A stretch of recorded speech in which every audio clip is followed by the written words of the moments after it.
Short, bald, and angry. You sometimes find that your dreams get in the way of your dream. Get out of here! Dreams blocking dreams. Dreams preventing my dreams from dreaming. Get out of here, Baldy! He called down a curse on them in the name of the Lord. God damn it! Then 2 she-bears came out of the woods and mauled 42 of the boys. I'm a shooter, goddammit. Cross me again, I'll put a bullet through your head! Not that kind of shooter. I'm a peace-loving shooter. A cameraman. I might appear to be short, bald, and angry on the outside, but I assure you I am tall, happy, and handsome on the inside. I am a walking contradiction. Let's get this thing started. In 3, 2, 1. Welcome to episode 22 of the Short, Bald, and Angry podcast. My name is Ian Cinco, and my guest this episode is Brent Butler. What a name that is. What a guy he is. I really love this guy, and so does everybody who knows him. He's definitely a beloved dude. Today, when this episode is released, Brent's debut solo EP, Lilac, is now out and available everywhere where music is downloaded and streamed.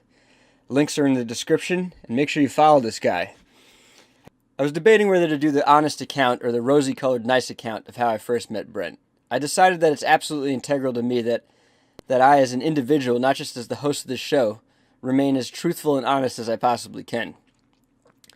So I first saw Brent perform years ago at a Secret Loft Brooklyn Wildlife party, and my initial reaction was like, who the hell is this pretty white boy rapper? I put up a big block in my mind that prevented me from being interested in him for probably a couple years, really. But he's been on the scene even longer than I have, and he isn't just friends with everyone, he's collaborating with so many of the people I know too. He also tends to get everybody pretty hype. And it's hard to deny the appeal of people who can get a room full of people jumping and dancing. So I slowly began to see the appeal. And I mean, let me backtrack for a second. Let's be totally real here. Why should I, a straight white male with a bit of a rugged side and a taste for counterculture, underground, grimy, subversive shit, why should I care about a dude who looks like he could be a vampire in one of the Twilight movies? I mean, I try to keep an open mind, but let's be real, that shit is marketed to demographics that most certainly I do not belong in. So why should I care about Brent Butler? And the answer is because it turns out he is a dope rapper and a musician. He's a singer-songwriter. And that's always what gets me. When someone writes and performs their own work, that gets a lot of points in my book. And Brent does it all. He's also just a totally chill, lovable, and off-the-wall hilarious dude. I saw him do stand-up comedy recently, and he killed it. I was almost crying. I basically didn't know Brent at all when he came over to my place to record this episode. But it turns out we have a lot in common, and if you listen close to his work, you can hear that he too has an affinity for counterculture, underground, grimy, subversive shit. He's also just a really disarming, even humble dude, and has a lot of insight into what it means to make stuff and put yourself out there. We recorded this back in October. It was October 18th. But if I remember correctly, Brent speaks in depth about how he went through a phase where he regularly made music and released it no matter how good or bad or how finished and unfinished it was. And he recommends this for all creative people. Just pick a thing, do it, and put it out on a date, a consistent date. And I have to say, I'm in total agreement with that. And really, everything he said on this episode. I guess I could say I've developed a affinity for this guy. He's just a super cool, super talented, very chill dude. And I'm super happy that he came on my show and talked to me. I sincerely look forward to seeing this guy around at more shows. As always, check out all the links in the description. Follow Brent. Check out his music. Please consider donating to my Patreon. Still not ready to share the work I've been doing on my comic, but look for that exclusive patron-only content soon. And all right, let's get into it. Basically, Brent came over and we decided to go for a walk to get some liquor before starting. So this conversation began after a fairly long walk and talk, where we did some fast learning about each other before diving into this conversation. So let's hear it. Without further ado, I'm psyched to bring you Brent Butler.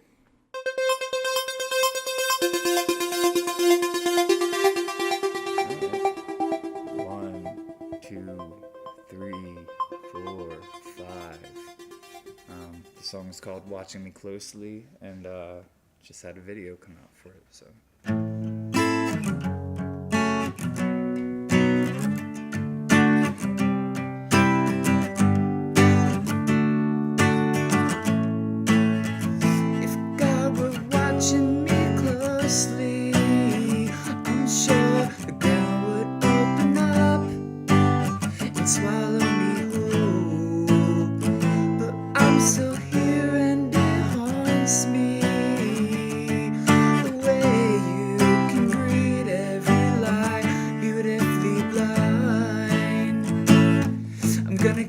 drunk on hope, right until the well runs dry. 'Cause I can't let this die. Well, I'm short on words, but never memories. Love scatters like roses on the ocean breeze. Lost in a state of constantly remembering. Oh, the promises I've broken, and they're breaking me.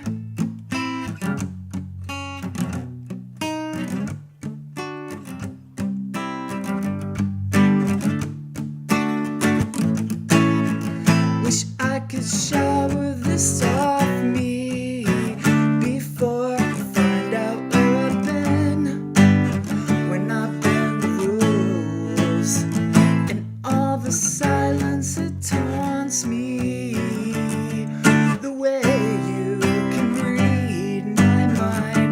Well, I don't wanna let you down. I gotta break this off for good, but I'm afraid to tell you why. Oh, I can't let this die. I'm short on words, but never memories. Love scatters like roses on the ocean breeze. Lost in a state of constantly remembering. Oh, the promises I've broken, and they're breaking me. Darling, save yourself. It's only my history repeating, but you can start the healing if you just follow through.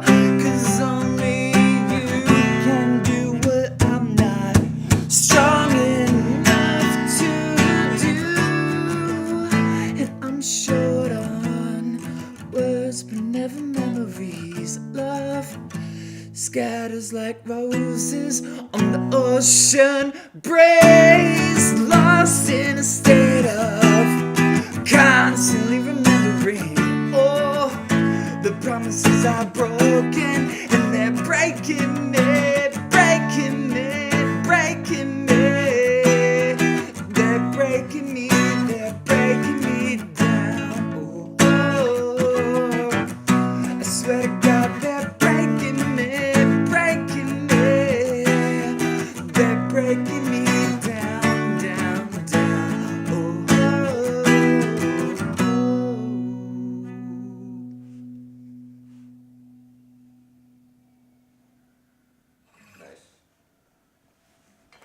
Watching me closely.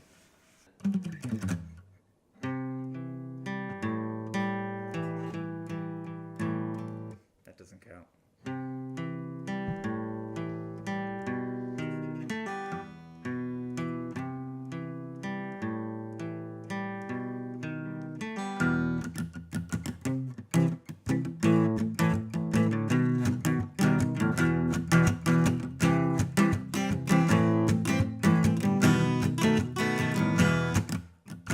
Started off, she was my kind of Nirvana, the pure Colombiana, yeah, the Virgin Madonna. She got me working overtime for moments together, 'cause everywhere we roll together, I've been blowing through dollars, and now you know she know I want her bad. She gon' want me back, bought another bag, yeah, whatever she asked, just don't leave me hanging. I need some action, and she's a magnet. I tried to leave her, but she bring me back, and I mean, I love her, make you numb to the top of your gums. I'm trying hard to cut her off, but end up copping me some, and now she keep me flaky every time that we make plans alone on Instagram at 4 or 5 in the AM. Like, I don't need you, I don't need you, I don't need you, I don't need you, I don't need you, I don't need you, no, no. I got a problem, I'll admit it. She all over my credit cards, yeah, I hit the limit. I keep looking in the mirror like, boy, when you gonna quit it? See the scratches on the surface, it's just a small percentage of the damage she been working on ya. I need a remedy, lack of energy, venom be running through my extremities. Girl, we used to have chemistry, now you're truly upsetting me. But in true love, we all go through this eventually. Now she flirting with my other friends, I'm becoming friends with the other friends, flirting with the friends, more than flirting, man. I guess we're playing the game wrong, up in the ante while we're aiming straight for the 8 ball. Like, I don't need you, I don't need you, I don't need you. I don't need you. I don't need you. I don't need you. No, no. I don't need you. I don't need you. I don't need you. I don't need you. I don't need you. I don't need you. Oh, oh,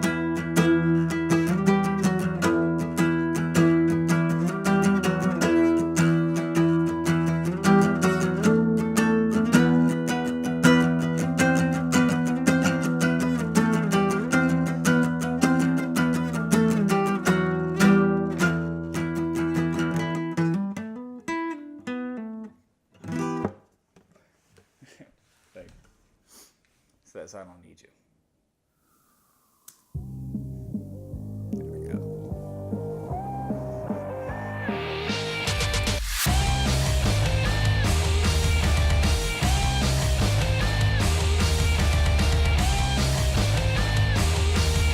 Whoa. Darling, fly me below the radar.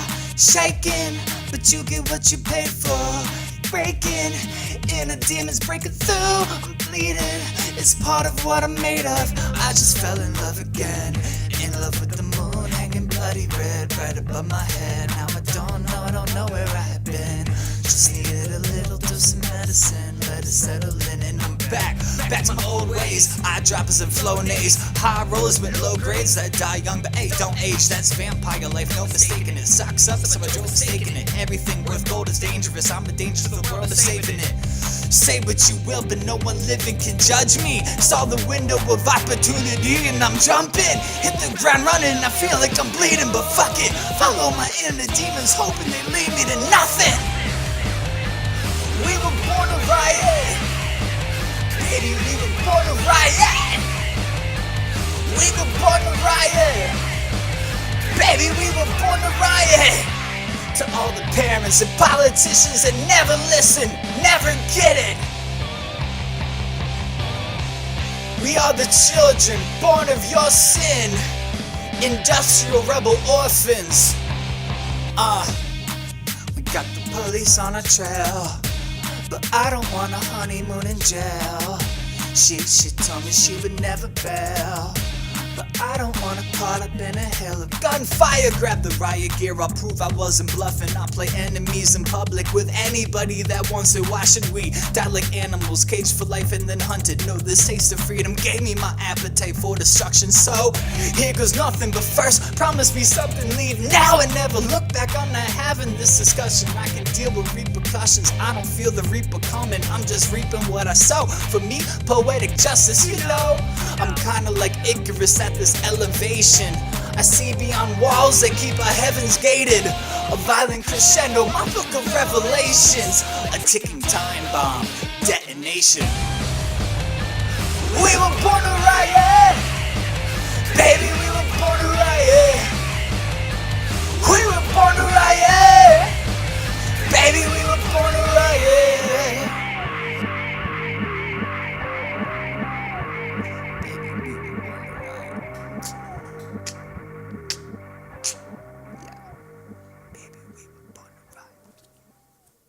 Yeah, there we go. Cool, man. Thank you. Oh shit, super cool. So we're recording, man. Oh, okay. I feel like we just had at least half of a podcast on our walk to the liquor store. We covered a lot of ground actually. Yeah. Let's see. Hold on. I'll set this up actually, because why not? Need to angle that mic so I hear you better. Oh, can you hear me? Yeah, that's better. Can you hear me? Okay. Yeah, if I turned it, I guess. Talk at it a slight angle. Cheers, man. Cheers. Thanks for coming over. Absolutely. What convinced you to come on this podcast? Do you remember? Was there any reason? Your artwork. That was it? Well, basically, yeah. Chocolate Browns thing? I saw your artwork on the Instagram, and I was like, "That's super dope. I want one." Mm-hmm. And you were like, "Hey, I got this podcast." I was like, I probably said you could pay for it or you could come on the podcast. Yes, and I'm a cheap mofo, and I said, I'm gonna come on that podcast, and then fortuitously, coincidentally, I think that very week I was performing. Yeah, we in ran into each Brooklyn, other at that show. and ran into each other in real life, and that was kind of crazy. And I was like, all right, well now there's no question. I remember, I think you were peeing at a urinal. You were wearing gold pants. I was like, look at this guy in gold pants peeing at a urinal. He must be performing. And then you turned around. I was like, Brent? That's the guy. Yeah, of course. I'm often urinating and often wearing gold pants. I'm often wearing gold pants so people can't tell when I've urinated on myself. That's Because it doesn't absorb. it just goes straight down. well, yeah, or like like a golden shower, golden pants, there's something there. What was that show? That show was a launch party fundraiser for Jaded in New York City, a very cool web series about the LGBT community, specifically those of Latino and Black descent, to try to tell their story in New York. They have a really cool web series. This guy Juan runs the whole thing. And I knew somebody from a film project that I worked on. They asked me to be involved, and I was like, hell yeah. And You were acting in it too? and it was open. I wasn't acting in that. But you I do wasn't act. involved. I wasn't involved with the project. I had acted in something else, a movie called A Serial Killer in Harlem, which I believe is in post-production now. And Ohene was in that movie, and he also performed at that show. So, yeah, shout out to Ohene.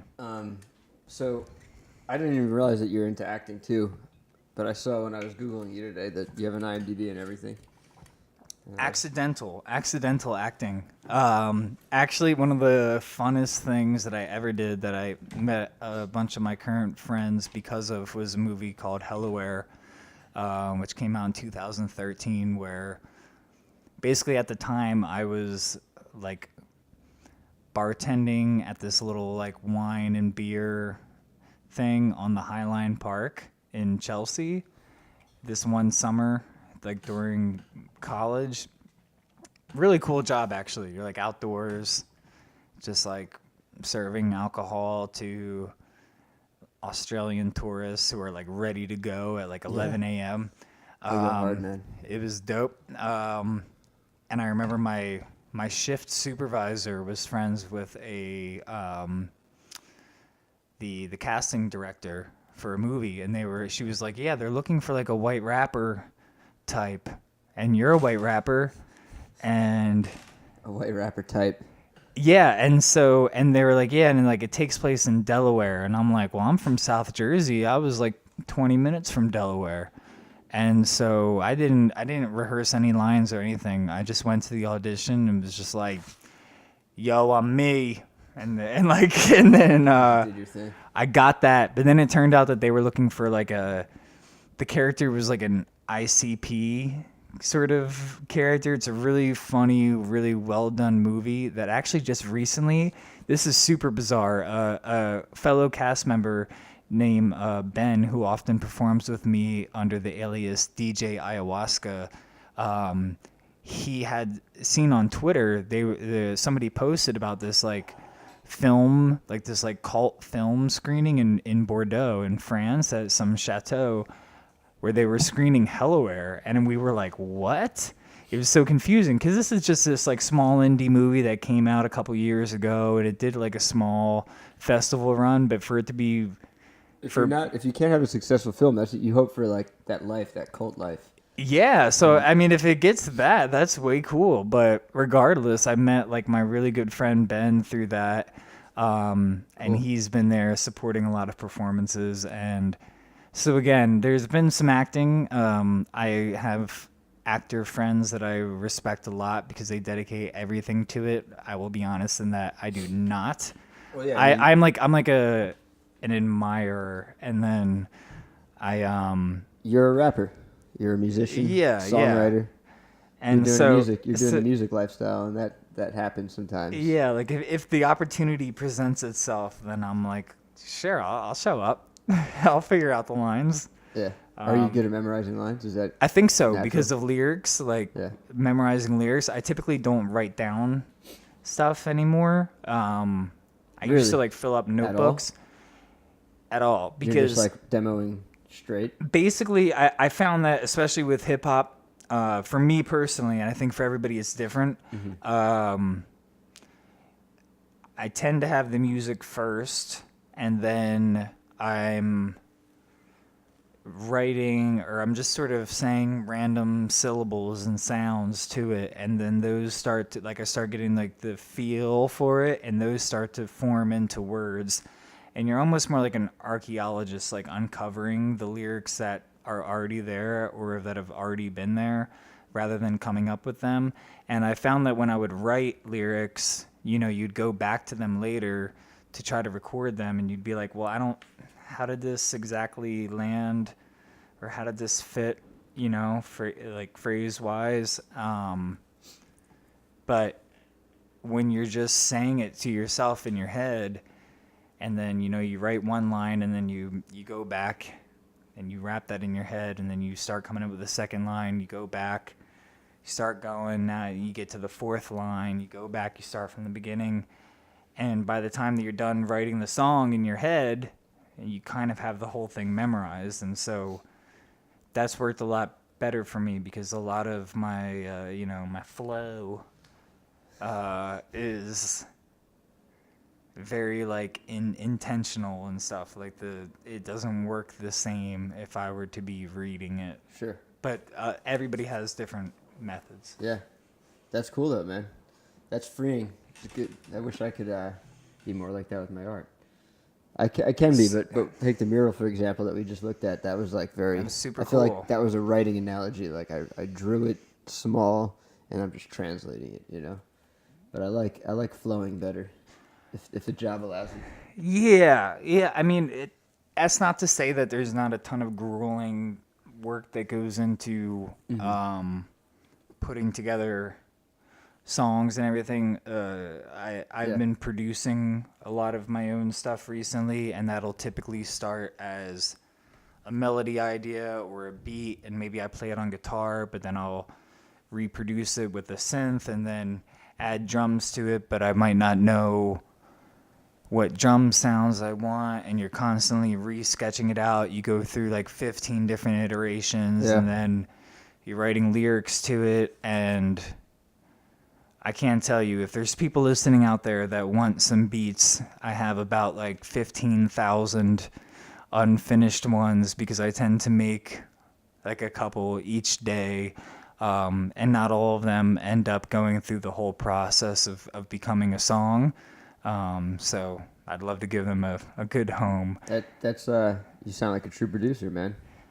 Yeah, it's more like I'm like haunted by the ideas, because like and I'm not saying they're good ideas. A lot of them are probably very, very bad ideas, but you get something in your head, like a soundtrack to like your day, whatever's going on, and then you're like, you'll put off anything. You know, you're like, well, you know what? I could shower today, but I've got this dank melody in my head. So you, it also, I read that you were a punk rocker. You started off with a punk rock band back in your younger days. You can tell by my leather jacket. Yeah, you got a punk look. If I just saw you, I would not assume. And I think when I first saw you, I didn't think you'd be rapping. I figured you'd be doing something more like punk. Yeah, I was. But your music kind of has that, even now. It's not I think you so. lost it totally. So basically, yeah, I was obsessed around the time that I was 4, 1994. That was the year of Green Day Dookie, the Blue Album with Weezer. NoFX was putting out stuff. The band, great year. The band Everclear. That was my first concert ever, actually, because my dad was a big fan. but he was also like a Green Day fan. He had seen them at Woodstock '96, I think. Wow. And I remember him telling me the story about how they were throwing mud in Billy Joe's like guitar and everything, and he's still playing, and just the whole thing, you know. My older sister and my dad, I really looked to them for like music influences, and they were just like Nirvana and everything else. And my dad was also like, he was like cool because I lived with my mom, so I didn't see my dad as much. And my mom also cool, but like she listened to like country music and some things that did not resonate with me as much. I'll say that. Although I do know a lot of Dixie Chicks and Shania Twain lyrics. But then I go see my dad, and he had MTV. And I'm watching Beavis and Butthead, and then we're driving home, and we're blasting like life-changing Green Day Dookie, and we're like, and then a couple years later, like, you know, Eminem breaks out, and my dad was really interested. He would quiz me on like on Sundays or whatever. When I'd see him, he'd be like, oh, like, who do you think's got you know, top 10 on the Billboard this week or whatever? And I'd have to like guess. I'd be like, Kid Rock, Bob at the Bar, you know, and like, and so he ended up introducing me to a bunch of different musical forms. I was obsessed with punk. I dug deeper from like the stuff that was popular at the time. I got really into like, you know, No Effects and Bad Religion, and then brought it back to like the Ramones, the Sex Pistols, and the Exploited and everything else. And for a while as a kid, that was all I wanted to hear. Nothing else mattered. But the town that I grew up in was very hip-hop centric, and when I moved away and came to New York City, it was like, first of all, I left behind a band that I had in my hometown, and then I'm in New York, and you don't have a lot of space, and you're sharing rooms with people, and you're like writing lyrics in your head, and I'm listening to a lot of hip-hop, and it just started coming out more and more as hip-hop. So then I was like, you know what? Screw it. I'm gonna be a rapper. And then but then I remember I met my good friend and writing partner Decent, and he was like, yo, like, you don't need to take the guitar out of the equation. Like, you can play guitar, like, you have these roots, like, it's still a part of it. So I remember one of the first like official collaborations that we did together, I had a line where I'm like, it's punk rock and hip hop, fuck the segregation. And like, that's kind of been the fuel. So the one song that I played for you, Born to Riot, I sampled Say It Ain't So by Weezer in it, and then rap. But there's definitely a punk vibe. Yeah.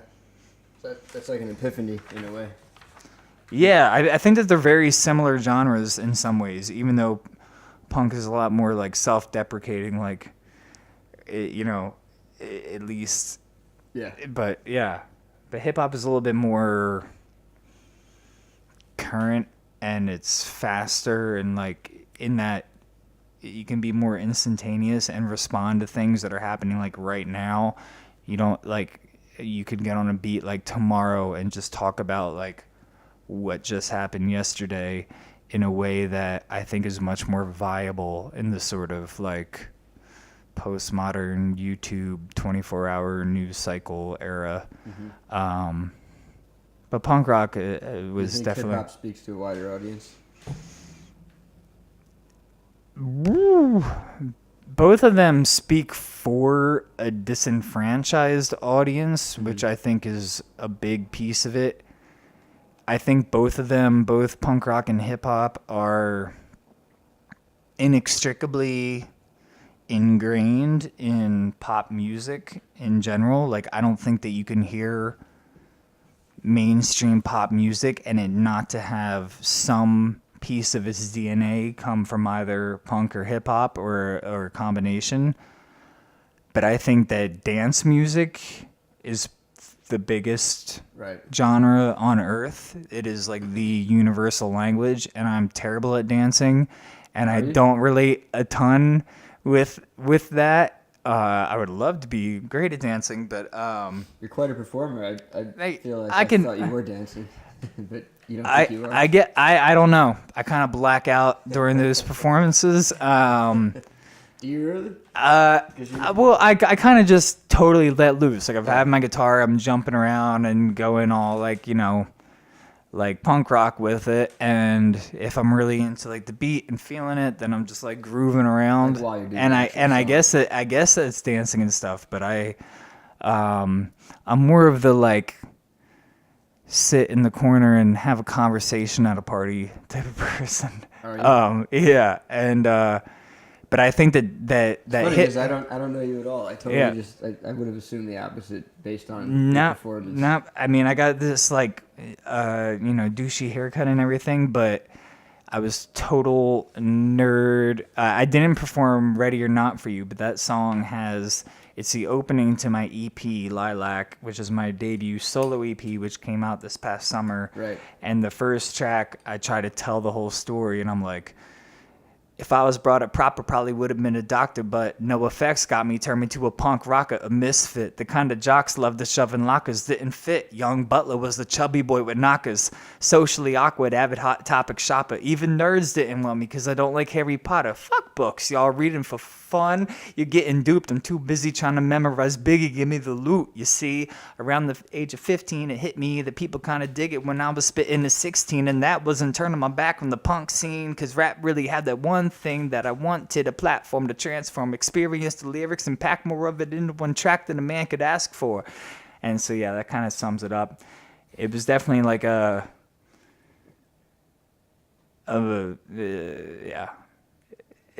a lot of braggadocia.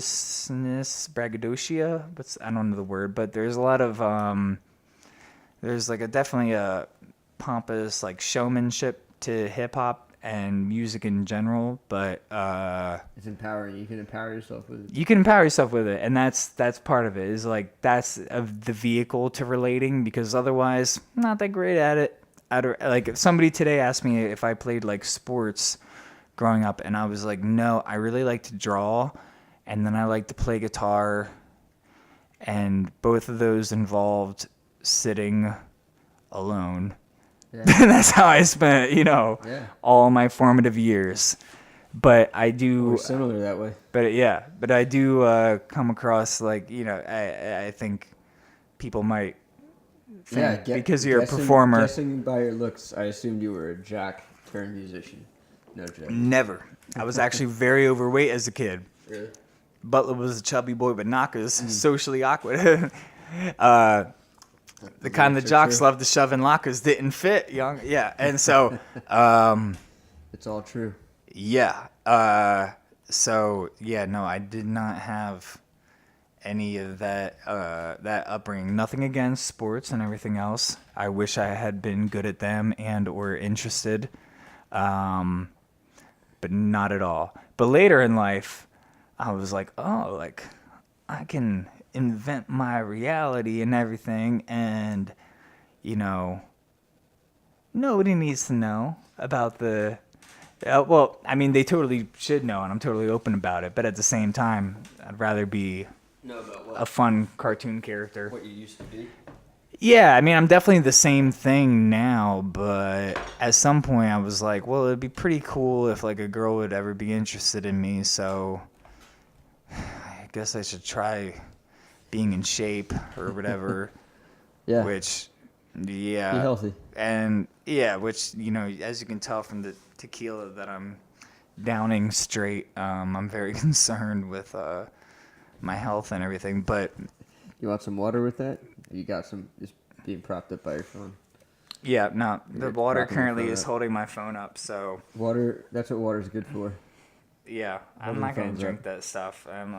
It's like I don't want to get rusty inside. Here's some corny stuff. IMDb, I read. You've been dubbed the Zach Morris of rap, the David Bowie of hip hop. I just need to say that on my podcast because it's funny. Yeah, I dubbed myself that. You dubbed yourself?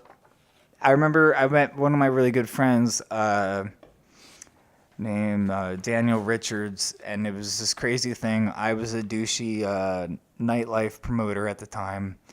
It's a weird era. I was here in New York City hustling, standing outside of nightclubs like, hey, you want to pop bottles? But it was legit. If you came into the club with me, you were going to drink for free at a table all night. So it was dumb not to come into the club with me if you were trying to get into the club. You could skip the line. How'd you judge it? Was it based on how many hot girls were in the group, or was it just many people?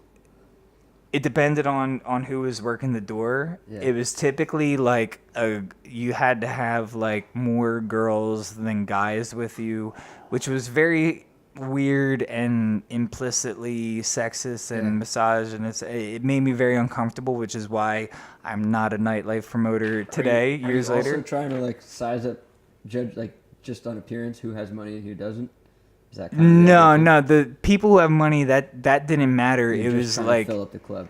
it was literally like, hey, everybody. By the way, if you come into the club, I get $10 for everybody that comes in here, and if I have a good amount of people in here, they give me bottles at a table, so you don't have to pay for drinks. It's a win-win scenario. And they'd be like, you're a promoter. You're like the scum of the earth. Like, get away from us. We're going to go stand in line for an hour and pay to get in. That's pay silly. for drinks at the bar. And I'm like, what? That's ridiculous. But that's, and I don't blame people from having that, but I remember one time I was, If you're going into the club, why wouldn't you? That's crazy. I don't Like the I only don't time know. I've ever gone to a club, I think they think a that guy you're like trying you. to scam them. Like, it seems like too good to be true. You're like, hey, does. I wouldn't just say trust you're you. with me. And so anyway, I remember like this guy comes walking by, really good friend of mine now today, but he was like walking by, was like, all right, mate, like, what's going on tonight? Right, I'm here from London. And I mean, that's how he talks. And it might be a terrible impression, but I swear this sounds exactly like him. good. And I was like, you know, I said something goofy like, yeah, I'm Brent Butler. We popping bottles, baby, blah, blah, blah. And then he's like, Mike, like, boy, you like Zach Morris or something, right? Like your hair, mate. And like, I guess because like and I was like, ooh. And it kind of stuck. And then I was sort of obsessed with David Bowie. I'd performed a bunch of times with the lightning bolt and stuff way before his passing. It was kind of crazy. The day that he died, I was actually getting on a plane, and I was getting a ton of text messages. People asking me, like, if I was all right and everything. And I was like, I mean, like, first of all, what happened? But second of all, like, yeah, I mean, I don't know him personally. Yeah. Like, this sucks, but also... People get really broken up about it. Yeah, no. Friends. And, yeah, and I mean, I think that he, if anybody, was, like, definitely, like, ready and knew what was going down, and he had just released, like, the Black Star album, which was so good, and he had the tracks, like, the one track where he's like, where the fuck did Monday go? And stuff, like, and he talks about dying in it and stuff, and it's like he died, like, on, like, a Monday morning, and you're just like... Did he plan it? Bowied out, dude. He bowied out his death, man. Shit. So, yes. But I didn't write that IMDb bio, and you know who did is Tori, a.k.a. Tori No Pants, a staple in the Brooklyn wildlife community, who... I was on a web series of hers called Mug Life, and she had like submitted a bio for my IMDb, and but I'm glad that she put my my hashtags in there. Yeah, no, it's a good bio, man. Hey. It's always good to be on IMDb. You should thank her again if you haven't already. Yeah, I'd be on there anyway. So you do so you have a ton of music, but. What you consider them all collaborations or other people's albums, or what's the deal? Because Lilac is your first debut EP, and and everything else is what? Everything else is garbage. No, because there's a lot. I wrote them all down. I made all right. So You want to just read them? They're here. I'll see this discography. Is there anything missing? I wonder where this came from. Okay, so the first ones that you have here are all from my 2015 EP with Decent, who I mentioned earlier. We made a concept album together called The Cold Press. There's a song Video Game featuring Kirsten Marilyn. She's amazing. that was really a formative project. I had done collaborations and things before that. I had played in bands before that. But typically when you go online, if you look at like the official, like published, the first time that I put stuff like on Spotify and iTunes and everything, that was the Cold Press EP. And basically Decent and I were both playing a show. We both really liked each other's, music, and we were like, we should really do like a mixtape together sometime. I mean, a mixtape was like a thing at the time that like you really did.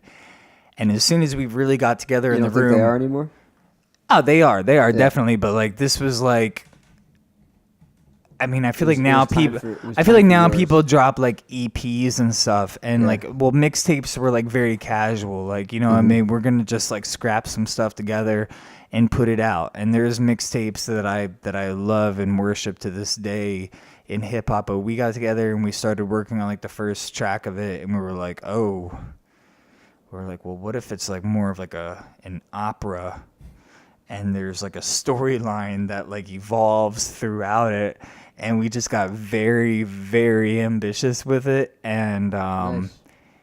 It was a really, really pivotal point for us as like growing as artists, and he's with me at Popdust. I see him every day. We sit a couple feet from each other.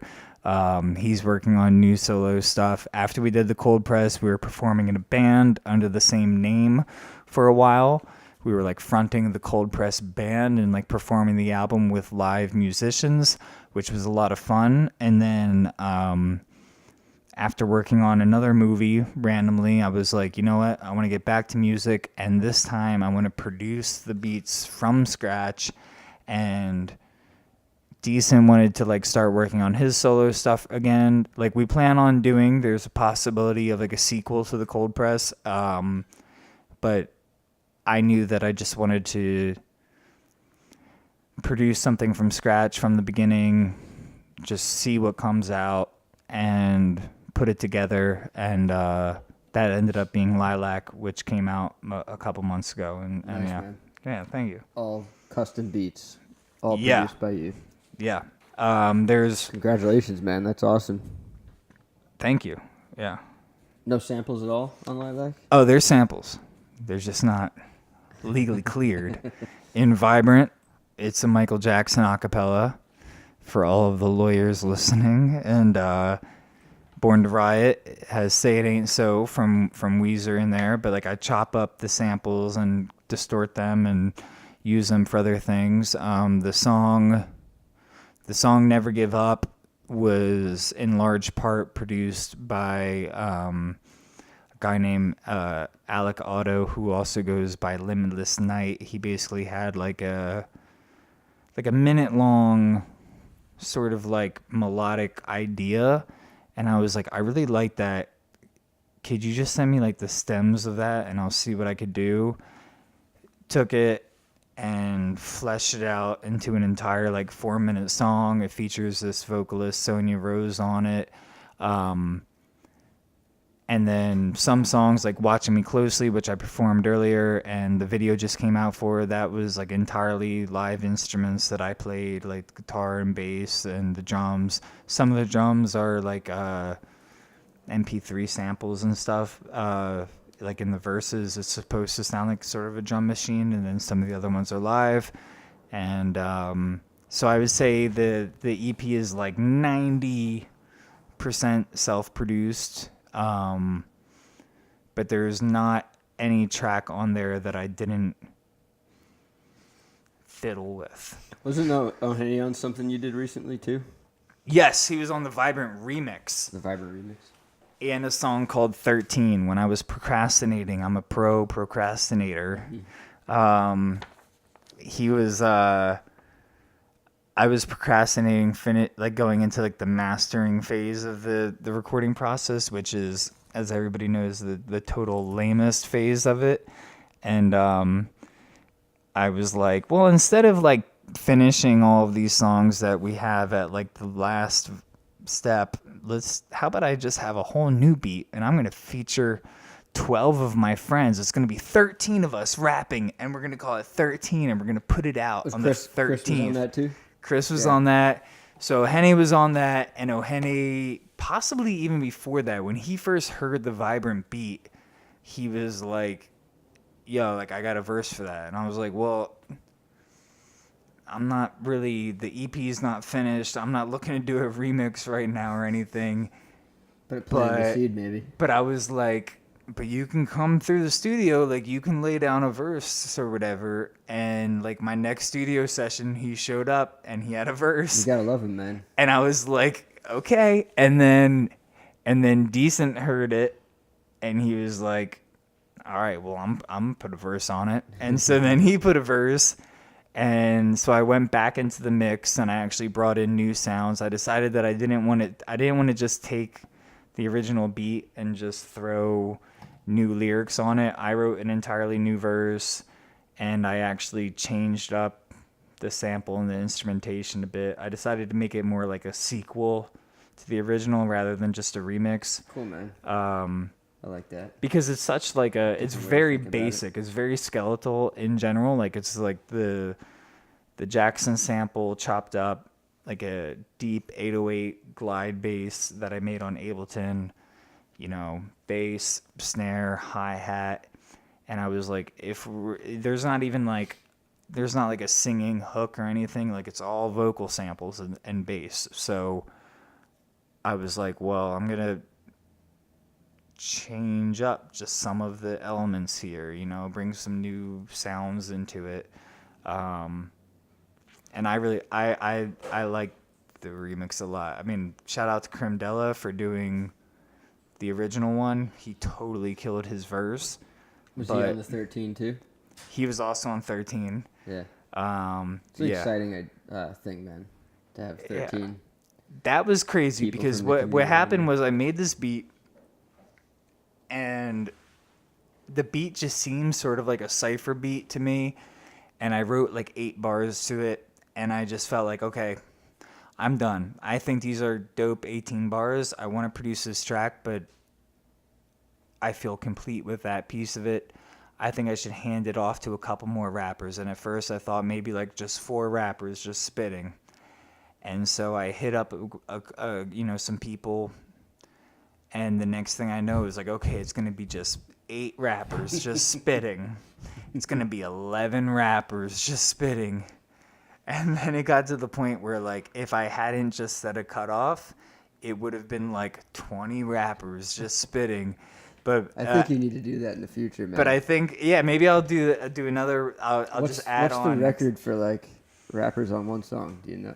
Is there any? I actually ears on that. No, there is something. There is a track out there with like the most features, and I feel like it's really long. It's like hours long. It's just a really long I think song. so. I remember reading about it, but I also sometimes I have dreams, and then I can't remember if they were dreams or if they actually happened. So yeah, that's been happening to me too. And then I forget. Then I forget all of it. Sometimes I wake up and I'm like, I'm so mad at this person, but they're also a ghost. Yeah. And I'm friends with them. And I haven't fed my dog in years that doesn't exist. And yeah. You wake up in a cold sweat. You gotta feed your dog. Yep. Exactly. There's no dog there, and it's a very, very cold sweat. Sounds like a rough life, man. Do you feel like you have a rough life, or are things pretty good for you right now? They're good, but like scabby.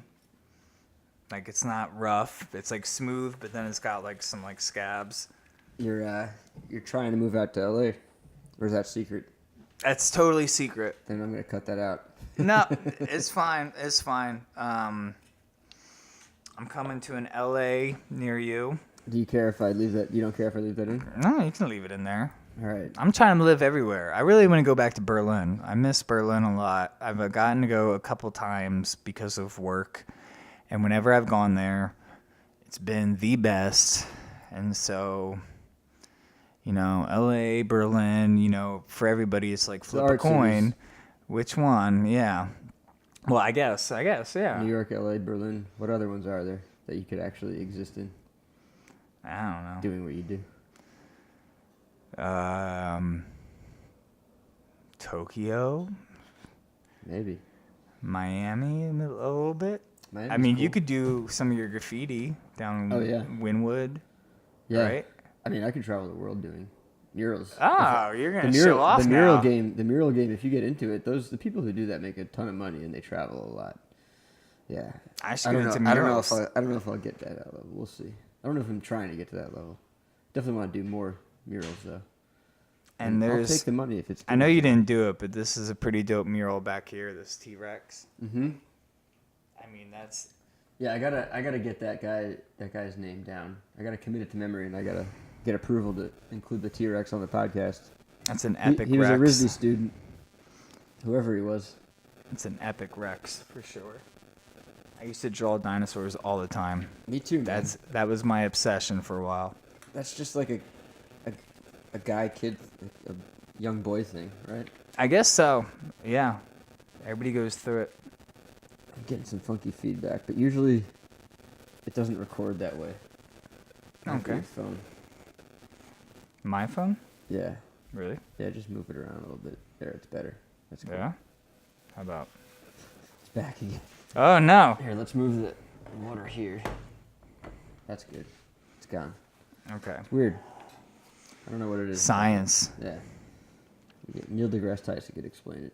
I love Neil deGrasse Tyson. I could not explain it. Faraday? love Does it have anything to him. do with Faraday? Probably not. Probably. I don't know. Are you kind Split of into dimensions. science at all? Yes. Yeah. That's all I have to say on that. I love watching Cosmos. That's all I can say. I love it. I love Neil deGrasse Tyson. Yeah. I don't know, just everything, just quantum physics, astral, physics. It's so cool. It's the coolest stuff. I agree, man. I wish I was more fluent in it and able to talk. the thing is like eloquently when about you it. get to like the mathematical portions of it, that's when I don't do so well. Mm-hmm. You get into like 3-dimensional and like velocity based math. I'm sort of like, you're taking the fun out of it for me. Could you please show me like a CGI rendition of what you're talking about? I'd pay a lot of attention. Yeah. But, if you're trying to... The concepts are really hard to digest, but that's where art and video come in handy. That's where Yeah, I come in. and That's where they're people respond to it. Exactly. Or you shout get Neil out to deGrasse some- Tyson to explain it. He's always got a good way of explaining it. Shout out to science. Or I really love... I don't know if you've ever seen it. It's not a good impression, but there's 2 impressions of Neil deGrasse Tyson that I love. And one is Keenan on SNL as Neil deGrasse Tyson talking about the solar eclipse, which is just amazing. And then Forget the other one. Key and Peele, they did a sketch I don't know on if I Neil saw deGrasse this. Tyson. It was it's so good. Basically, like the idea is that Neil deGrasse Tyson's girlfriend keeps getting mad at him for like you didn't like take the dog out or whatever, and he's like, but actually, like in the universe, there's infinite possibilities, which means I may have taken the dog out, I may not have. We can't know, and so like it's just really good. Yeah. Yeah. You gotta love that guy. Yeah. Making it fun and interesting for everybody. So how'd you get into music, man? And what was your upbringing like? I mean, you already told me your dad and sister had a big influence on you. Yeah. I like to draw a lot, and then at some point I was like, well, girls don't care that I draw, but if I figure out an instrument, that could be my trick. Because you're music always is trying voice to acting. trick. You're always trying to trick your way into people liking you. So, I think, really, yeah, I mean, my dad and my sister were really into music. My mom was, I guess, into music, just not music that I liked. But her brother, my uncle, was one person in my family who was a musician. He played guitar. He showed me when I was like 7 how to play like When I Come Around by Green Day on guitar. That was a life-changing moment. Nice. Shout out to Uncle Chris, Uncle Chris. the only other musician in the family. But I I remember there was like a drawing somewhere that like I drew of myself when I was like 5 of like me with a guitar that like my dad had like hung up, and it was like I didn't know how to play guitar. I wasn't gonna learn guitar for many years after that. In fact, I started on drums, but Cool.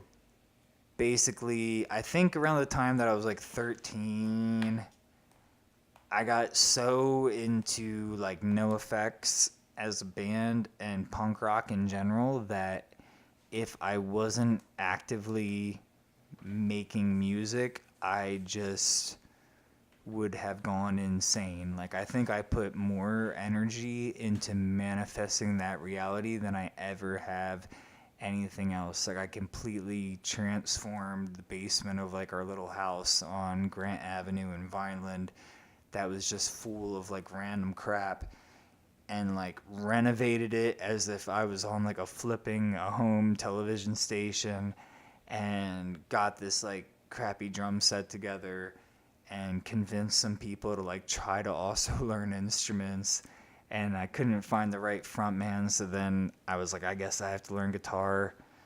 You had that. I had that some was the friends. moment you became the front man. Yeah, no, it's like I wanted to be Trey Cool from Green Day. I wanted to be a drummer, and I was happy with that, but I So had funny, man. songs in my head. That's so funny. That's like this because usually like when you're a kid and you're just like idealistic, you're dreaming. Like, you, I you want to definitely- be the front man. I definitely well, like here's the thing is your like original dream was not to be the front man. I don't know. I mean, I guess my like original dream was probably like to be, you know, whatever, like I guess the front man, but I started like drums came to me I love drummers who can sing, man. That shit's always the cool. drums came to me the most easiest, and then I was just really obsessed with like, you know, certain drummers out there. Whether Can you drum and sing at the same time? I shouldn't, haven't for a while. I do. But goddamn, you I can. will. You're one of those. But like I was okay. I just wanted to have a band. I wanted like a group of people together that we would like make something, and it didn't matter what role I played in it. I could actually have just been the executive producer behind the scenes. I just wanted to make something dope. And at the time, my best asset was drumming because it was the most similar to drawing. It was like moving your wrists and sitting down, I think. And you're like holding like a stick. And so then, but if you have two of them and then you kind of put and then you're drumming. But yeah, but I also had melodies in my head, and I'd be like talking to like my other, the 14-year-old guitarist that I like convinced to like jam with me. And I'd be like, come on, like, do that. And they'd be like, what are you talking about, man? Like, what is that? Yeah, and I'd be like, I guess I'm going to have to figure this out myself. And then eventually, and then when I realized that I was leaving my hometown and going to New York, and I had to leave my band behind, which I still love all of them dearly to this day. They're such talented people. I had also gotten a MacBook to move away with. Did you already tell me where you're from? South Jersey. South Jersey. That's not that far. Not that far, but very far. Not a very dramatic can't move. Just get here. Not a very dramatic move, but I'll say that where I was from in South Jersey, if you were talking about going to the city, you were talking about Philly or Atlantic City. I didn't see New York City. The first time that I did, I was 13, and my dad hit me up and was like, "You want to play hooky?" And I was like, "I don't know what that is, old timer." And he was like, "You're gonna skip school today. We're gonna go to New York City." And I was like, "What?" I was gonna skip school anyway. This works out perfectly with my agenda for today. And when I saw New York, I was like, oh. You know what I mean? My sister went to college in Pittsburgh, and I remember going out to visit her, and that's when I was convinced that maybe college was a good idea. And I remember going out to Pittsburgh and be like, oh, the big city. Now I live in New York, so it's like, yeah. That's hilarious, man. They had me fooled. And, yeah. That's cool, man. I love it. Some funny shit. What's your like? What are your habits like these days, man? My Are you habits? are you working on a new album? And like, what's your routine when you're trying to write music, or is it different every time? I am writing new stuff actively every day. I've been going into the studio. I make beats at home or wherever I am with my laptop. I have it in my book bag right now here, just in case I get like a strong beat urge. I'll just stop everything Right in the middle and of the beat it podcast. off. I'll Listen. just start beating off right in the middle of this Hey, podcast. you're allowed to beat off on the podcast, man. It's Great. cool. Listen, I know you put down safety blankets and everything, and then I'll typically come up with melodies and everything, and then I might be into them for myself, or I might think it's a good beat for somebody else or whatever. And then there's a studio that I tend to go to. A friend of mine named Craig Levy, he has a small independent studio called Little Pioneer, and Where's that? it's moved around. He was in Clinton Hill in Brooklyn when I first started working with him. Now it's in Soho. And he just, I'll bring beats to him and he'll basically run it through gear that I don't have and brighten it up a bit and give me like, Nice. an idea of like, kind of like a sounding board of like, okay, you brought me 12 different beats today. You do that regularly? These three are, I try to go like once a week almost. It's like going to church or something. And like, That's awesome, man. so I'll go in there and there's new songs that I'm working on now. I had a bunch of songs that I was working on as I was finishing the EP Lilac. My problem is that I'll be really excited about a song until I start producing something that I think is cooler, and then I'm like, oh well, screw that thing. But I just got a mix back today from a single that maybe if I'm lucky I'll put out in the next couple of weeks as like That's a tricky, standalone man. That thing. never goes away. Like we have these things we want to make, and we gotta follow through. But every morning you could just or at any moment of the day you could come up with a new idea. And it could take While over you're your working on mind. one song, like you'll like figure out something new, Ideas hijack or your come up mind. with a different like idea or like a different variation of like that melody or that design or that that line, that curve, that color, whatever it might be, whatever your medium is, and you're like, okay, let me save and archive that one that I almost had finished. Let me start from scratch because I'm really excited about this new shade, this new man. texture. And you start on that. And then the other one just seems like, oh, that was the old me. That was me back then. It was so silly. My thing with what I do, I'm all about putting everything I do out. And when I listen to, I know a lot of musicians, it kills me because everybody likes to throw away their stuff. Like, kill your darlings, kill your babies. That's what everybody always says. Or like, this is old. I'm done with that. And like they delete all their stuff. It hurts me because I feel like put it all out. My attitude is always put more out. It's a really... Don't hide it away. I don't know because I'm not, I don't know what is the best practice or not. I will say this, I couldn't have gotten or done what I'm currently doing with music and with hip hop unless I had forced myself to just start putting stuff out. I remember I got into a point where I had been working like a day job pretty intensely to the point that I wasn't really writing any music, and I had gone a while where I hadn't written, and I wasn't happy. And then I was like, well, how do I get back into it? I don't know what's cool or what isn't. And I basically decided that I was going to force myself to put out something every week, and I was going to call it Verse of the Week. And I didn't know how to produce beats for myself at the time, so I was just going to find an instrumental online, like a popular instrumental. It could be a Rihanna song, it could be a Jay-Z instrumental, it didn't matter. every week I had to put something out. Nobody was forcing me.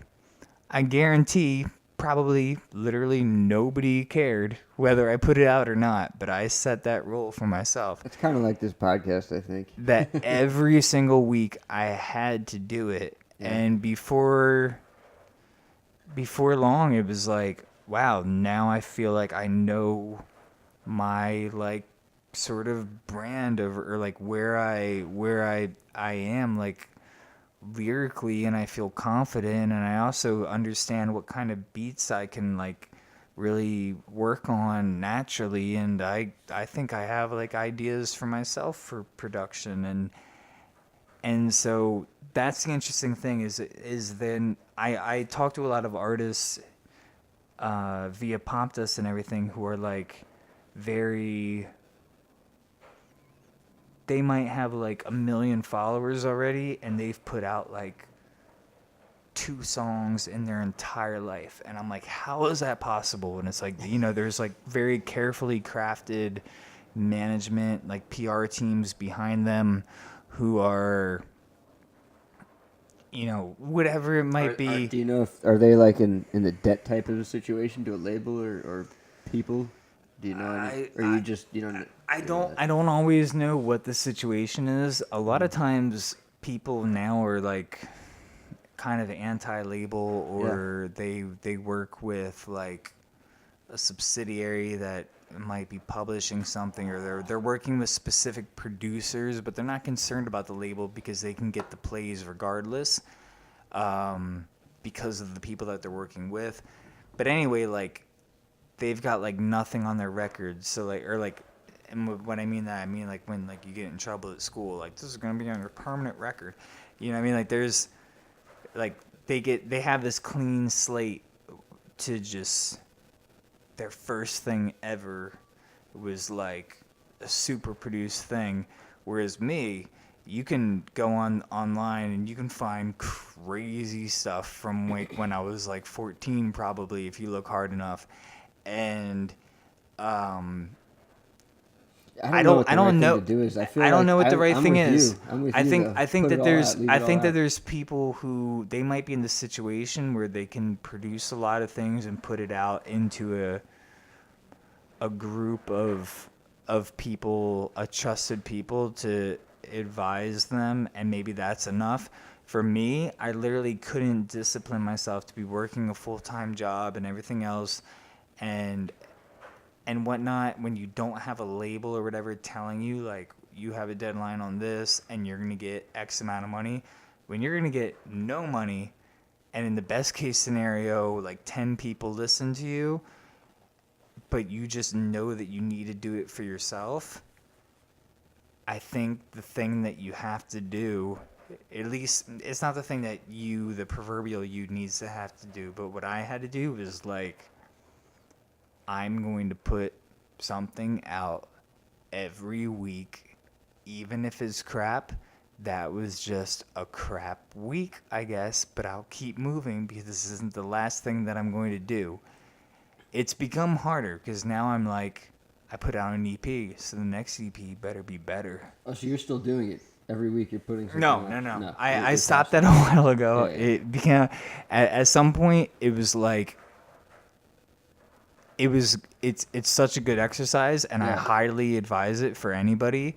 Me too. And maybe I'll start doing it again. It was literally like once I started producing my own beats from scratch and really focusing on that, and I started getting booked for a lot of shows, then it became like, all right, why should I can't be bothered with recording this thing every week. I don't have the bandwidth. It's better for me if I'm working on a beat throughout the week or developing something with another artist, or I'm performing these live gigs.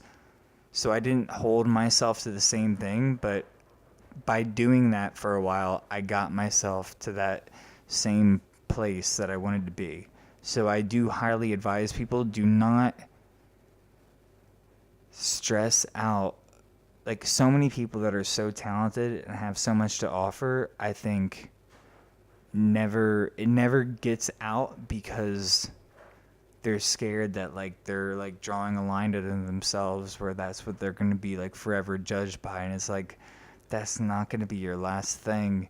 Just put it out there. It's like, I don't have any tattoos. I like tattoos.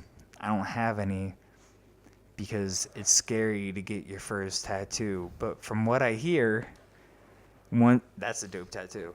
From what I hear is like, once you get your first tattoo, then it's not as crazy to get these other ones, and then you're adding on, and you don't have to take it so seriously. And I had a friend of mine, a really good friend of mine, who's been writing lately, and like he's writing a book, and he was like, how did you do it? He asked me, and this is crazy because he's way smarter than me and stuff. And like he was like, how do you deal with like putting out songs to the world and like dealing with like the voices in your head about like, you know, how it's no good or it's not good enough?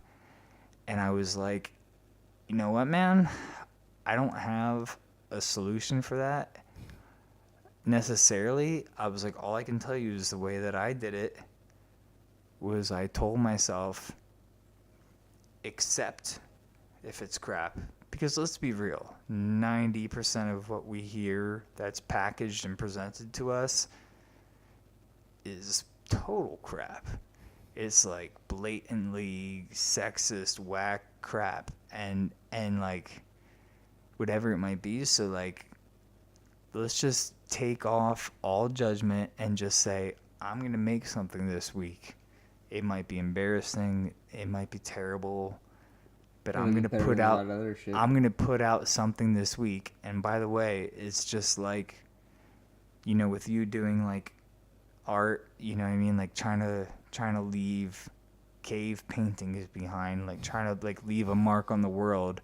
I have a lyric where I'm like, spray can trying to make cave art, and like trying to make a mark in general, and like that's what it's sort of about. And it's sort of like an etch and sketch, like, it's really not going to matter what you did the last time or whatever. It's like, just start putting stuff out and don't worry about it. That's my opinion. And I'm not like balling out from music or anything, but as somebody who is able to live with himself and write songs actively, I would say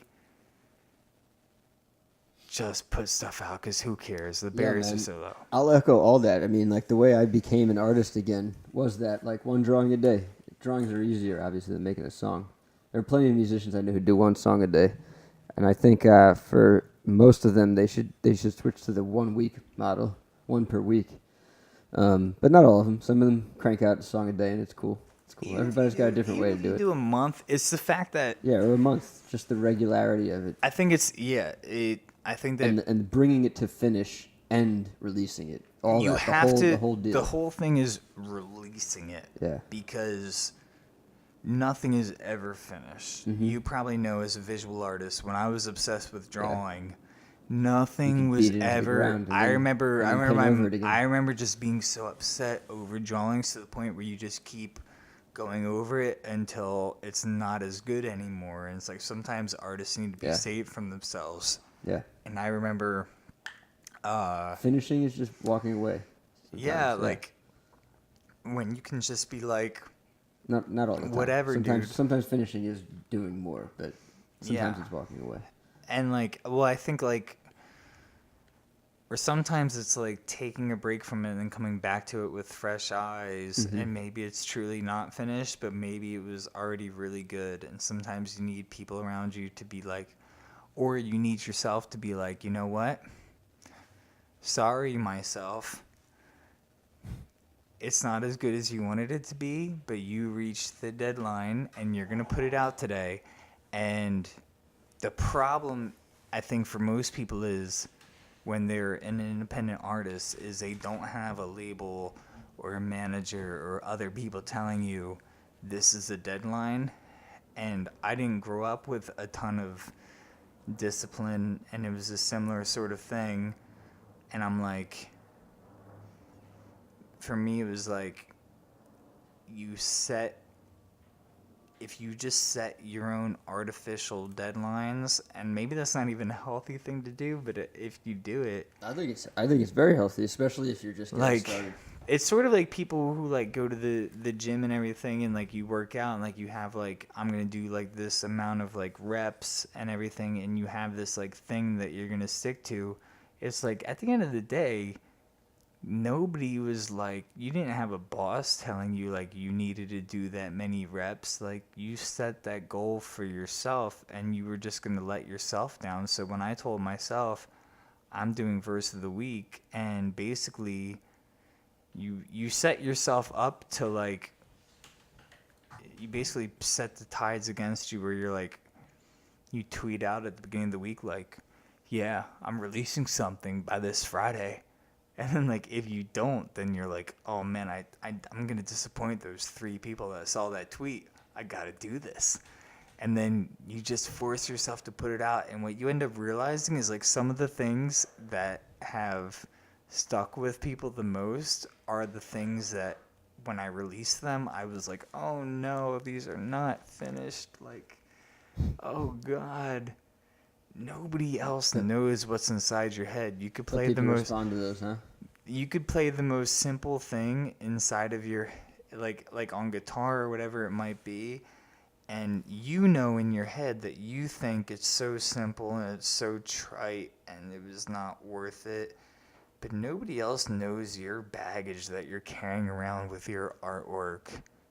Like, nobody knows that maybe you've drawn that sketch a bunch of other times. It's their first time seeing it, and it's magical for them.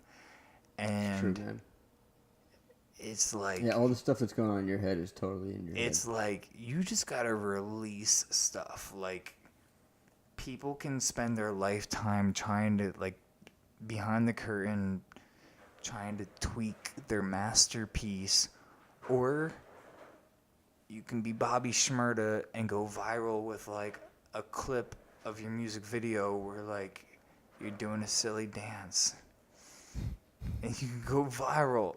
And that's not a attack on, like, I'm saying, like, super talented, great song, all of that stuff. However, like, that was not like a planned, prepped, big Hollywood production. That was somebody just in the moment, and something resonated, and you never know it's going to resonate. So just put a lot of stuff out there.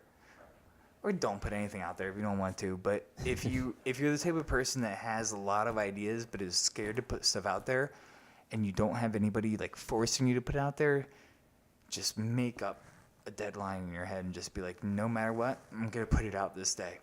Yeah, I always get upset with people who don't put shit out there, and I feel like they're just wasting time. And eventually, not everybody, but a lot of them finally come around to doing it. It's like, you waited so long. Like, the longer you wait, those are just years where you just... By that point, it would have been... By that point, like, it might have been... If they had just released it, maybe the audience would have been like, okay, well, it's not great, but, like, think about the time period and with... But then in which you learn, and then you go back and you make it better. Yeah, exactly. Exactly. Yeah, the thing is, like, you need that feedback loop. Like, the whole... Like, we live in the tech startup world, and the lean startup model is basically get an idea, fail fast, and then adapt and go again. And so as artists in a world where we have to be able to try to... We have to act like tech startups. Yeah, like whether it's... Because think about it, tech startups are basically some Think weird... like an artist, act like a tech startup. Yeah, and a lot of tech startups try to think like artists and vice versa. It's sort of this weird thing where we've reached this place of like, because going viral or like people craving that thing or that brand or that feeling can almost become a currency in itself because of like the digital age.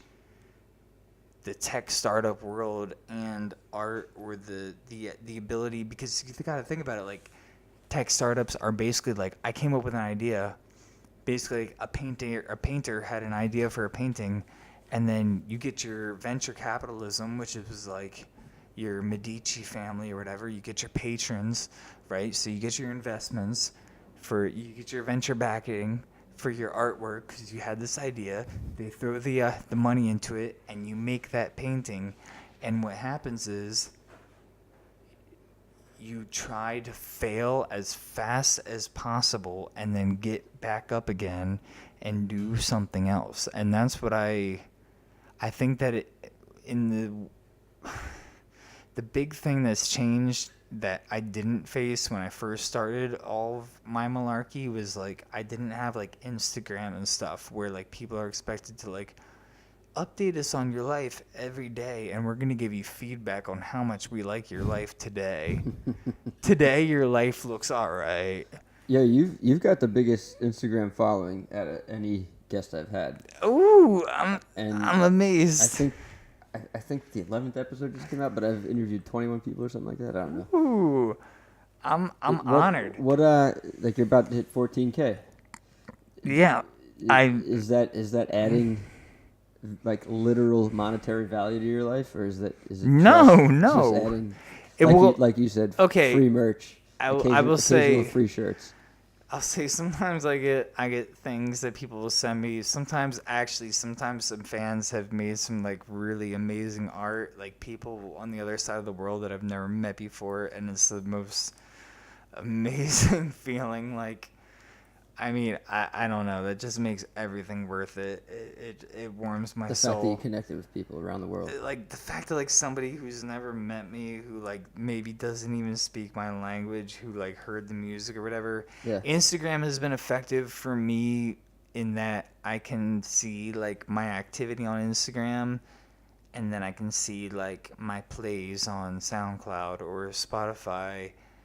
There's no monetary benefit to me. All it is I've had people who have I try to stay active on there because, and I'm not claiming like I will not, I do have no inflated ideas of like, you know, this is like I'm bettering the world through posting pictures of myself. I have no delusions of that. However, I will say that like through just posting pictures and trying to hashtag them right and connect with people on like accounts, I've had people that have reached out and been like, you know, this song really helped me through this or whatever. And even if one person, I mean, like I'm not worthy, like, you know what I mean? Like I am not worthy, like, of that. And that is just like, wow, like I could die right now. And the fact that like I can make one person feel better about anything through like my self-indulgent, you know, it's inconceivable. You're definitely not at all the guy I thought you were, man. You're super chill and awesome to talk to. Is there you're like insanely chill. Is there anything that gets you angry or pisses you off? Do you get angry? Are you an angry person? Do you go through like, do you have angry moments during the day? And don't say anything that you're gonna regret, but be honest. Be honest with me. All right, I might regret this, but you ever try to transfer from the L train to like the Uptown NWR train? Mm-hmm. You're trying to go up that stair platform, and it's just so crowded. No, but yeah, it's like you're not moving Everybody's just fighting, and I'm like, come on, people. If we could just... and you know what the thing is? The frustration is I don't have a better system. I'm like, guys, we just gotta... Let's just be like minnows flowing towards, like, I don't know, the water filter in an aquarium or something. I don't know. Like there's sperm to an egg. Yeah, we don't have any option here, and... sometimes when the trains are delayed, I feel I get angsty. There's a lot of political things. I'm very politically angsty that I am what many would probably call a raging liberal of sorts. We got a raging liberal on the podcast tonight. Yes. And that is just Which has become a joke unto itself. yeah, I mean, I don't know. Something that gets a lot of people angry. It is angsty. Well, like my thing is like when I was younger, I remember when I first became like politically conscious. We had George W. And I looked at him. Senior or junior? Well, it's George H. versus George W. Yeah. So I'm talking about George W. So 43, President 43, and he 2000. I was first becoming politically conscious, and I just didn't. It wasn't doing it for me. And the crazy thing is being conscious or no, the president.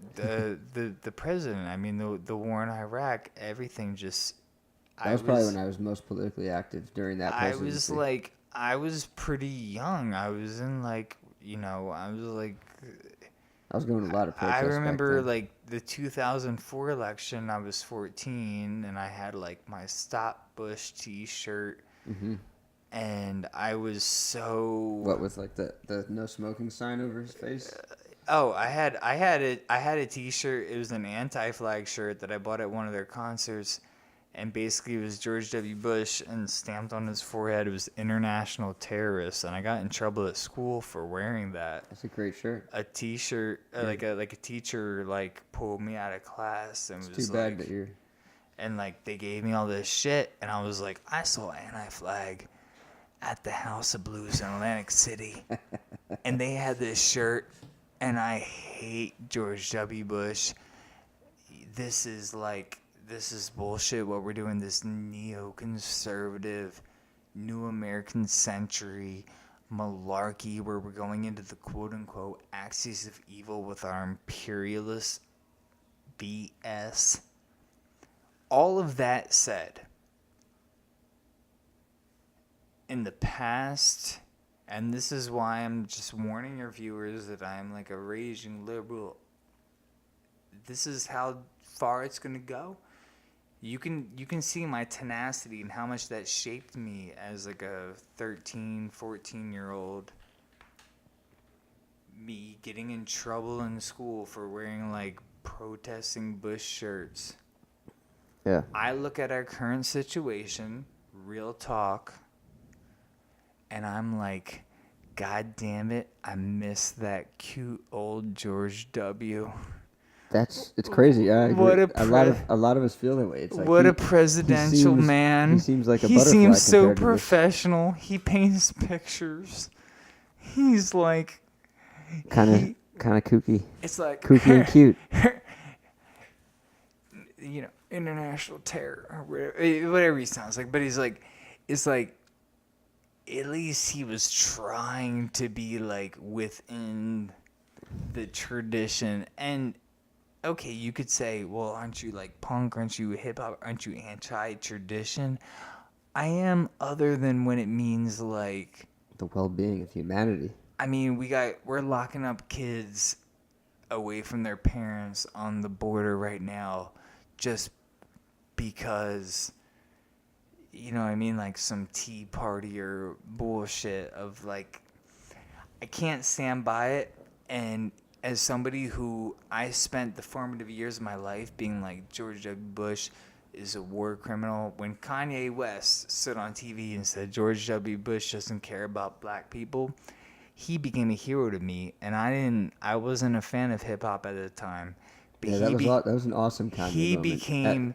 He became a punk rock hero to me. And that moment, I was like, I don't know who you are, but you are a punk rock hero. You are actually, and now you actually matter. Yeah, and that's why it's so. In the most That's why it's so upsetting to me, and I'm not trying to judge him or anybody who is with him on it, and because some of what he says is like super hippy dippy, and like it's what's really funny is that it just goes way over Trump's head. He's like, there's multiple universes, man, and like it's just peace and love. He's like speaking like this super hippie stuff that I actually agree with, but it's just hilarious that he's talking to Trump about that, because Trump is just like, yes, I'm just gonna nod until he's done speaking, and then. This is that improv I read about on your IMDb. You do good impressions, man.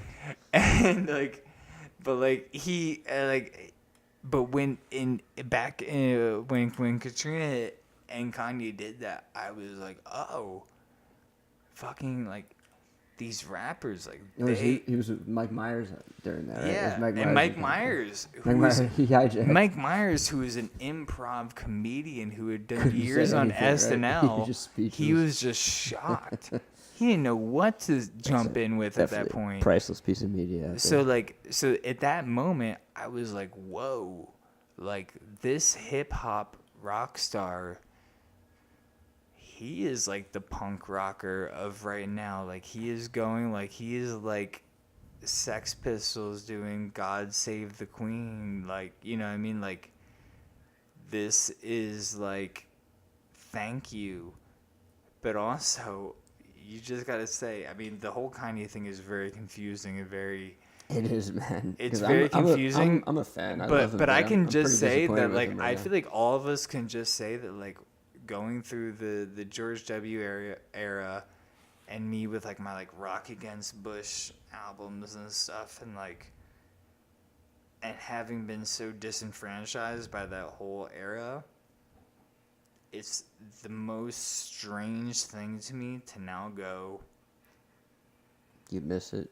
I miss you, George W. We gotta remember how bad it was, though. Like, we have to because the problem is the difference is that we can't forget is that there's been bad consequences of every U.S. president. Let's forget about political parties. Every one of them is going to come. I'll say that the two that I like. You know, Clinton brought the prison planet to a new level, and Barack brought the drone strike to a new level. You know, those are two apparently great presidents who, you know, us raging liberals are supposed to love. Yeah. Dark times, man. I think every president is doomed to regardless dig a hole. If you are in charge of a major power in general, the power is going to corrupt absolutely. Mm-hmm. Or whatever it might be. And the momentum is out of their hands. They don't even have control over it. Exactly. Trump isn't masterminding anything. Exactly. And I think that, so forget party or any of that, and I'm not gonna say that anybody was clean or anything like that. It's just the idea that, like, as much as I was embarrassed by my own country during George W., I gotta say, you're more embarrassed now? Way more embarrassed now, man. I'm with you, man. But we don't have to take it too personally, because that fucker isn't. We're not responsible for his stupidity, really. Or are we? I don't know. I don't know, man. I don't know. You know, I hate to cut it off right here. This is a great conversation, but it's late. It's very late. We're an hour and 20 in, so let's close it up. Let's close it out. We're an hour and 20 minutes. Let's close it out for sure. We close it out with advice to creative people, young creative people, or any creative people. Do you have anything you can say? Yes. Just go full throttle. Don't worry. You can Control Alt Delete anything you want later on. But just put everything out there and see what happens. Go fully nude. Go for the lean startup model or the chubby startup model. Any startup model that you want. Just go out there, fail fast. Think like an artist. Act like a tech company. Yeah. Act like a tech company. Think like an artist. Act like an artist. Think like a tech company. It doesn't matter. Just realize that nothing really matters. And you're only going to grow. You gave a lot of your good advice already. You're only going to grow by putting yourself out there. And Just put yourself out there, get feedback. You can come up with a fake name later and reinvent yourself. or start with a fake name, right? Yeah, like Brent Butler. You think Brent Butler is a real name? It's not. It is. Okay. It is. But but like, what a goofy name for them. My life is a practical joke.